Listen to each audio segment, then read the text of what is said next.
Aunt Eri is so trusting with everybody. She just makes you feel like you want to be yourself. Like I find myself talking to my grandmother a lot more than I used to, and understanding her ways a lot more.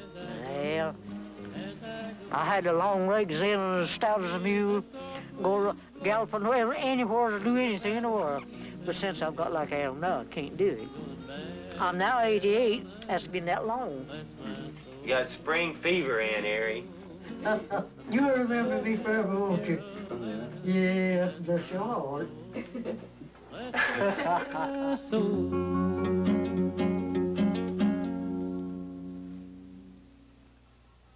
Bum-ba-da-bum-bum-ba. My name is Julia Scissors. And my name is Rubberhead. I can cut a piece of paper. I can draw on it with lead. I'm happy when I'm snappy. I'm fine for any line. If you learn the way to use it. You can have a real good time, rub-a-dub-dub.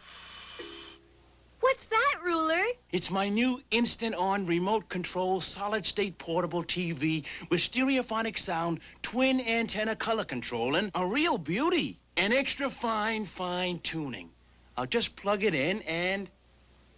Bling! You must have blown a fuse. No power. No lights. No TV. No kidding. There we are. We were powerless, Mr. Emeritus. With nothing to do. Not at all. You could have pretended you were early immigrants to America. They had no electricity, but lots of things to keep them busy. Early immigrants? They lived in this country about 350 years ago in houses very different from what we see today. What did they look like? They looked like that. It's a log house. With a fireplace. And a thatched roof. Can we make one, Mr. Emeritus? We can try, but it's not easy. First, this pattern. Are you ready, Rubberhead? Up and at 'em. You draw a box 2 inches high, divide it like this. You'll see why. 2 of them. Right. And then add the half-inch flap again. Make 2 triangles over here. Cut it out. Are you finished? There. On corrugated cardboard, place our shape. Outline. Cut away. Fold and tape. Now fold the edges of a paper bag. Cut it open, make fringes. And not a snag. Adjust the size, staple to the roof, overlap another, without a goof. When we get to the center of the roof, you switch. Do it again without a hitch. Take a piece of cardboard, cut and fold. Here's our chimney. Good as gold. Open the door. Won't you rest a while? Here's our house. Early immigrant style. Pretend that you lived here centuries ago. There'd be no TV. Or radio. As an early immigrant, you would have found yourself using things which were right around. They were quick to learn to cut out logs with a 2-handled saw, make maple sugar, carve out a boat, to smoke meat, churn milk, make candles and soap, crush apples into cider, to pickle and preserve the many foods they would serve. I'm convinced we're heading back towards their time. Why do you say that, Rubberhead? Well, with today's shortages with conservation, recycling, and interest in the environment, we're all beginning to live more like the early immigrants. Well, that's the way it was, folks.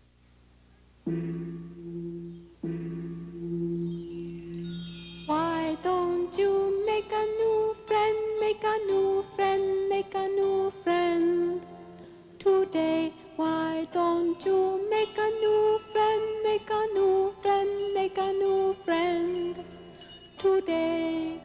My name is Karen. My grandpa gave me a pet crab, and my friend Jan came over to see it.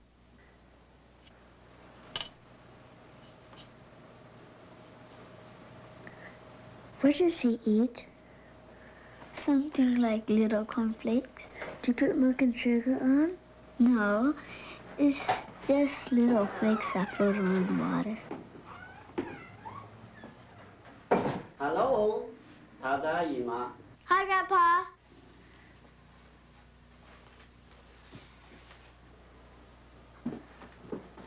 Hi, Grandpa. Hi, John.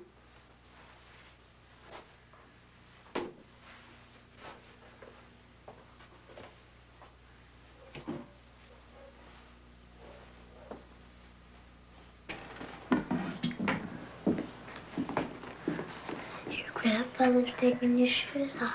You always does that. What for? Do his feet hurt? I don't think so. Where did he come from? Japan. Maybe they don't have shoes in Japan.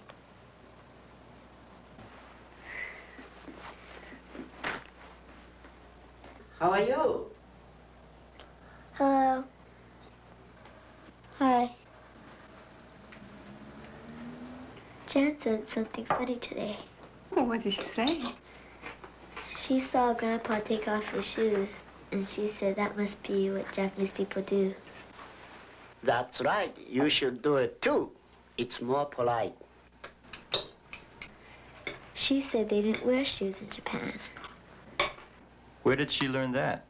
In Japan, everybody wears shoes, but they take them off when they go inside. It's a custom, like shaking hands when you greet someone. Grandpa does it because he learned to do it when he was little. There's nothing strange about that. We have Japanese customs in our family, like eating with chopsticks or eating a big breakfast on New Year's Day. You mean we're different from other people? Not really. Every family has its own customs that they've learned from their parents and grandparents. I'm sure Jan's family does, too.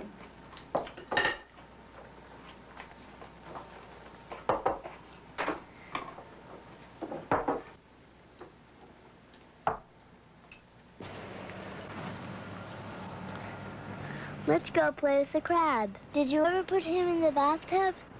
I don't think so. I don't feel too good today. Do you have a stomachache? I think so. Well, okay, I'll see you tomorrow. I hope you get better. Goodbye.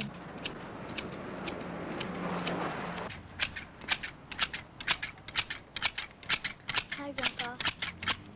Hi, Karen. Why do you take off your shoes? Well, let me explain. When I was a little boy in Japan, we live in a house different from these houses. Instead of door and windows, we had shoji.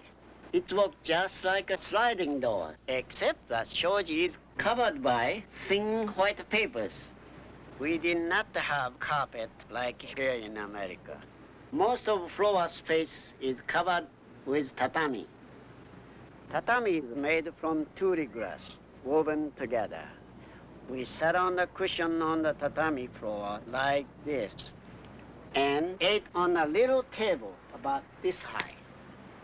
We used to sleep on mattress on tatami. During the day, we fold the mattress, put it away. Walking on the tatami with a shoe on, it would break. Inside the house is very clean because we never run around with a shoe on. So, it's a habit for me to take my shoe off. Now you understand, Carrie?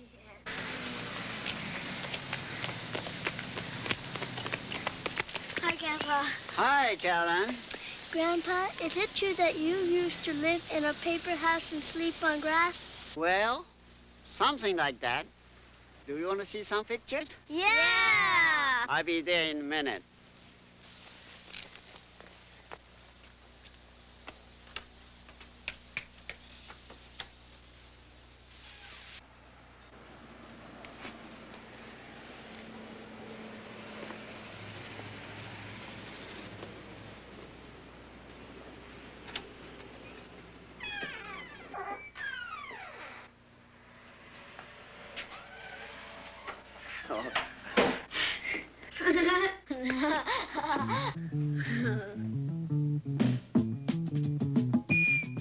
It's Woody again. Something nice. It's called Gohan, Japanese boiled rice. Rice is cooked in America any way you please. And Gohan, that's cooked rice Japanese. We'll need 1 cup of rice. No, we're not through. 1 cup plus 3 tablespoons of cold water, too. 1 good-sized strainer, 1 measuring cup, and 1 large spoon and a serving dish to serve it up.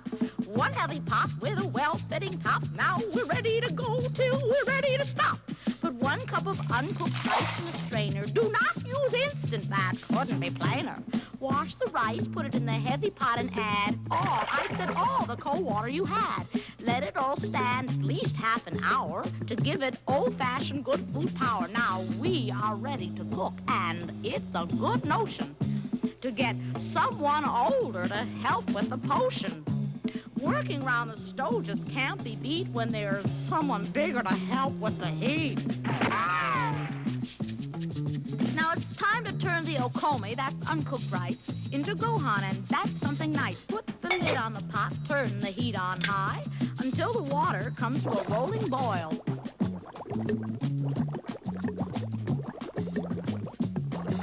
Then turn the heat down, but don't lift the cover, and leave it alone. I said leave it alone for 15 minutes.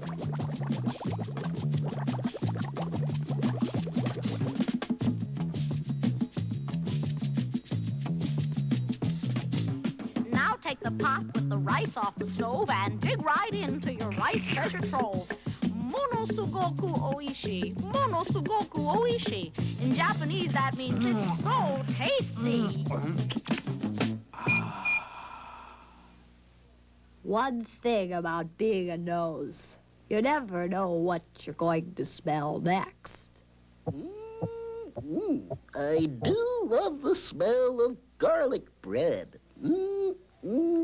Look, garlic smells the worst. Here, have a sniff of this fresh peanut butter ice cream to clear your head. Peanut butter? I can't stand the smell of peanut butter. All I can say is you're missing a good smell. You're the one who's missing something. You sure you don't have a stuffed nose? A little head cold, maybe, or something like that? I don't really know. Well, guys, not all noses like the same smells. It depends on what you're used to. And the same goes for the way people smell. Smell is another way that each person is an original. We all have a personal body odor, and that's what we're used to. So other people's odors sometimes seem strange to us. One reason for these differences in smell comes from the number of sweat glands we have. Sweat glands are tiny holes in the skin which allow water inside to reach the outside and cool us when we're too hot. Some of us have more of these sweat glands, and so we sweat more freely.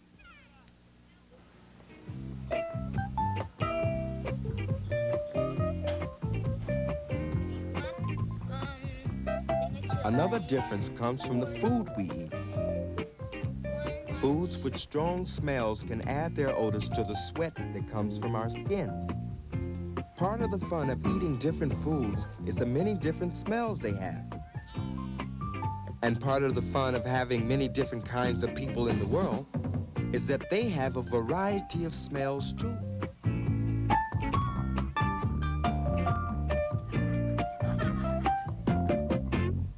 Black is beautiful. White is right. Black, white. Hold it, you guys. My daddy told me this black-white business is like seasoning food. We need both, salt and pepper.